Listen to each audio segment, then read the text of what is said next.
ಅತಿಥಿ ಗೃಹವನ್ನು ತೆರವುಗೊಳಿಸಿದಾಗ ಅಲ್ಲಿದ್ದ ಬೆಲೆ ಬಾಳುವ ವಸ್ತುಗಳು ಇರಲಿಲ್ಲ. 77,296 ರು ಎಂದು ಅಂದಾಜಿಸಲಾಗಿದೆ. ಈಗ ಈ ಮೊತ್ತವನ್ನು ಹಿಂದಿರುಗಿಸುವಂತೆ ರೋಹಿಣಿ ಸಿಂಧೂರಿ ಅವರಿಗೆ ಖಡಕ್ ಆಗಿ ಎಚ್ಚರಿಸಲಾಗಿದೆ.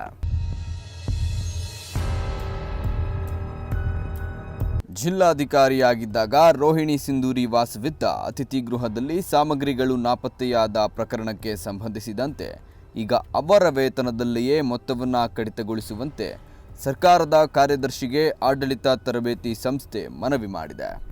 ಅತಿಥಿ ಗೃಹದಲ್ಲಿ ಕಾಣೆಯಾಗಿರುವ ಸಾಮಗ್ರಿಗಳ ಮೊತ್ತ ಸುಮಾರು 77,296 ರುಗಳನ್ನು ರೋಹಿಣಿ ಸಿಂಧೂರಿ ಅವರ ವೇತನದಲ್ಲಿಂದ ಕಡಿತಗೊಳಿಸಿ ಡಿಡಿ ಮೂಲಕ ಮೈಸೂರಿನ ಆಡಳಿತ ತರಬೇತಿ ಸಂಸ್ಥೆ ಮಹಾನಿರ್ದೇಶಕರ ಹೆಸರಿಗೆ ಕಳಿಸುವಂತೆ ಸಂಸ್ಥೆಯ ಜಂಟಿ ನಿರ್ದೇಶಕರು, ರಾಜ್ಯ ಸರ್ಕಾರದ ಸಿಬ್ಬಂದಿ ಮತ್ತು ಆಡಳಿತ ಸುಧಾರಣಾ ಇಲಾಖೆಯ ಮುಖ್ಯ ಕಾರ್ಯದರ್ಶಿಗೆ ಪತ್ರ ಬರೆದಿದ್ದಾರೆ.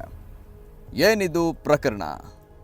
ರೋಹಿಣಿ ಸಿಂಧೂರಿ ಮೈಸೂರಿಗೆ ಜಿಲ್ಲಾಧಿಕಾರಿಯಾಗಿ ವರ್ಗವಾಗಿ ಬಂದ ನಂತರ 2020 ಅಕ್ಟೋಬರ್ 2ರಿಂದ ನವೆಂಬರ್ 14ರ ತನಕ ಮೈಸೂರಿನ ಆಡಳಿತ ತರಬೇತಿ ಸಂಸ್ಥೆಯ ಆವರಣದಲ್ಲಿರುವ ಅತಿಥಿ ಗೃಹದಲ್ಲಿ ವಾಸ್ತವ್ಯ ಇದ್ದರು.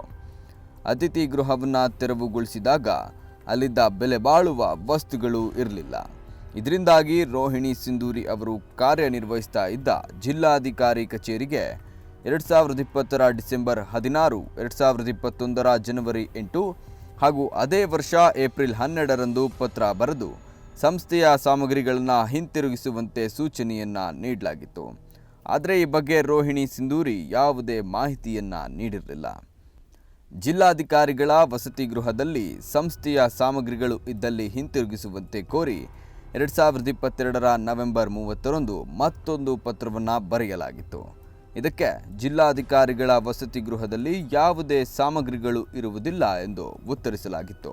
ರೋಹಿಣಿ ಸಿಂಧೂರಿ ಹಿಂದೂ ಧಾರ್ಮಿಕ ಹಾಗೂ ಧರ್ಮದಾಯ ದತ್ತಿಗಳ ಇಲಾಖೆಯಲ್ಲಿ ಆಯುಕ್ತರಾಗಿ ಕರ್ತವ್ಯವನ್ನು ನಿರ್ವಹಿಸ್ತಾ ಇದ್ದಾಗ ಅತಿಥಿ ಗೃಹದ ಸಾಮಗ್ರಿಗಳನ್ನು ಸಂಸ್ಥೆಗೆ ಹಿಂತಿರುಗಿಸುವಂತೆ ಇಲ್ಲವೇ ನಾಪತ್ತೆಯಾಗಿರುವ ಸಾಮಗ್ರಿಗಳ ಮೊತ್ತವನ್ನು ಆಡಳಿತ ತರಬೇತಿ ಸಂಸ್ಥೆಗೆ ಪಾವತಿಯನ್ನು ಮಾಡುವಂತೆ ಸೂಚಿಸಲಾಗಿತ್ತು. 2023ರ ಜನವರಿ 15ರಂದು ಈ ಪತ್ರ ಸ್ವೀಕೃತವಾಗಿದ್ದರೂ ಕೂಡ ಸಿಂಧೂರಿ ಅವರಿಂದ ಯಾವುದೇ ಉತ್ತರ ಬಂದಿರಲಿಲ್ಲ. ಈಗ ಆಡಳಿತ ತರಬೇತಿ ಸಂಸ್ಥೆ ಆಡಳಿತ ವಿಭಾಗದ ಜಂಟಿ ನಿರ್ದೇಶಕರು, ಸಿಬ್ಬಂದಿ ಮತ್ತು ಆಡಳಿತ ಸುಧಾರಣೆ ಇಲಾಖೆ ಕಾರ್ಯದರ್ಶಿಗೆ ಪತ್ರವನ್ನು ಬರೆದಿದ್ದಾರೆ. ವೇತನದಲ್ಲಿ ಕಡಿತವನ್ನುಗೊಳಿಸುವಂತೆ ಕೋರಿದ್ದಾರೆ. ರೋಹಿಣಿ ಸಿಂಧೂರಿ ಅವರು ಜಿಲ್ಲಾಧಿಕಾರಿಯಾಗಿದ್ದಾಗಲೇ ಸಾಮಗ್ರಿ ನಾಪತ್ತೆ ಪ್ರಕರಣ ಸಾಕಷ್ಟು ಸುದ್ದಿಯಾಗಿತ್ತು. ಶಾಸಕ ಸಾರಾ ಮಹೇಶ್ ಅವರು ವಿಧಾನಸಭಾ ಕಲಾಪದಲ್ಲಿಯೂ ವಿಷಯವನ್ನು ಪ್ರಸ್ತಾಪಿಸಿದರು. ಈ ಕುರಿತು ತನಿಖೆಯನ್ನು ನಡೆಸಿ ಸೂಕ್ತ ಕ್ರಮವನ್ನು ತೆಗೆದುಕೊಳ್ಳುವುದಾಗಿ ಸಚಿವರು ಭರವಸೆ ನೀಡಿದರು.